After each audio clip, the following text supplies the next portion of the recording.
Hello everybody, welcome to episode 2 of M&A Demystified. In the previous episode, we talked about the basic definitions of terms used in M&A, and today's episode, we're going to talk about the why of mergers and acquisitions and how it fits into the overall corporate strategy. Let's get started. Mainly, there are two types of acquirers. One, a strategic acquirer, which is a corporate buyer making acquisitions that fit into their overall corporate strategy. And number two, a financial acquirer, which is typically an investment firm such as private equity fund, investing in a company with the specific intent of reselling at a later date for a profit. The three key reasons for strategic acquisitions are: one, diversification, which is building a portfolio of business lines; number two, growth, enhancing the market share and thereby growing revenues; and number three, cost savings by spreading fixed costs over a larger number of sales. And the two key reasons for financial acquisitions are: one, investment and reselling at a profit; and number two, consolidation or roll-up, which is prevalent in fragmented industries such as car dealerships, oil industry, or healthcare clinics, where you can roll up a larger number of smaller companies and thereby achieve cost savings through economies of scale.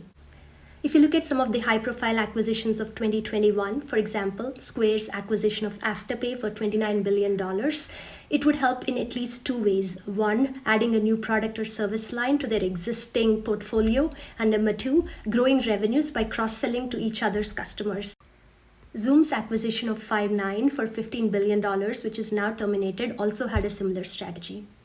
For acquisitions that focus on cost savings, we can look at mature industries such as semiconductor industry, which is experiencing escalating costs and sluggish growth rates, could use cost savings from consolidation. Similarly, banking industry, where excess liquidity in the market and low interest rates are putting pressure on the margins, firms would be looking for consolidation and cost savings.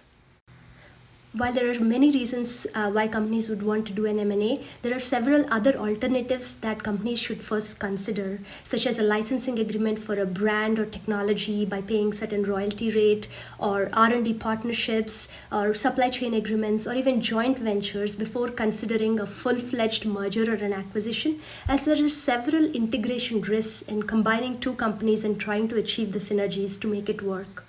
So far, we have talked about the why of mergers and acquisitions. Now we're going to talk about how companies go about identifying their acquisition targets. There are several tools available, and today we're going to talk about a couple of them. One is the SWOT analysis, which many of you might have heard, which is analyzing the strengths, weaknesses, opportunities, and threats of the company, and then identifying the acquisition targets. So here the company can look at their physical assets, such as equipment, land, buildings, or financial assets such as their high cash flows or low debt to equity ratios, or their intellectual assets such as brand, technology, or human capital assets, which is people skills, or they can also look at their organizational assets, which is their supply chain, distribution, or relationship assets such as customer relations, labor relations, etc.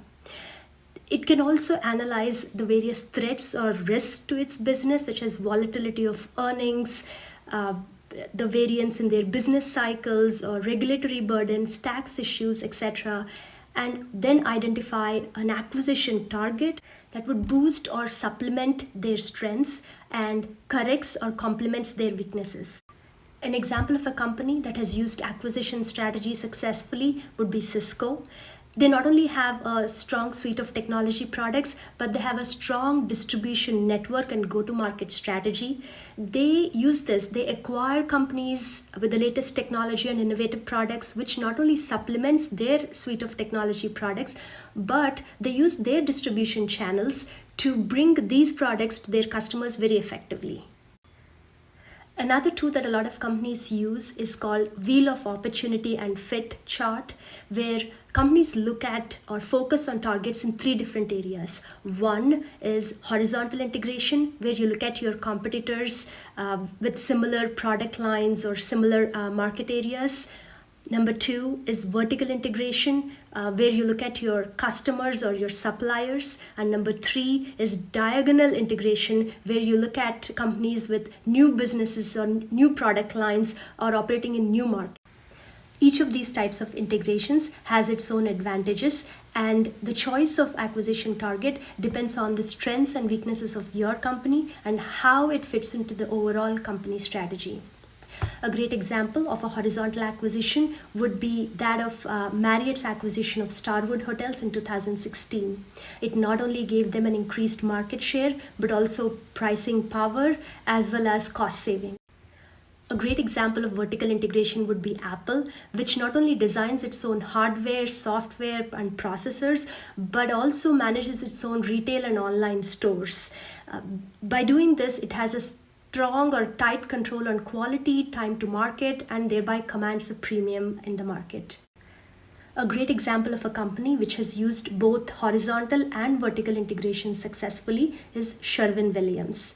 When Sherwin-Williams analyzed the various activities in paint industry, it realized that more profits are to be made in the distributor and retail segment compared to the manufacturing of the paint where it was operating. So it went ahead with a vertical integration, thereby becoming a distributor and retailer of paints as well. Again, in 2017, it acquired Welspar, which is its competitor, thereby horizontally integrating it and becoming a world leader in paints. A great example of diagonal integration would be Coca-Cola. Over the years, it has acquired companies with several new products in juices, energy drinks, tea, coffee, even alcoholic beverages, and in several new markets to become the beverage giant it is today. So dear friends, that concludes our today's episode. We've talked about the why and how of M&A, and in the next episode we're going to talk about the M&A search process in a little bit more detail. Until then, have a great week and thank you so much for tuning in.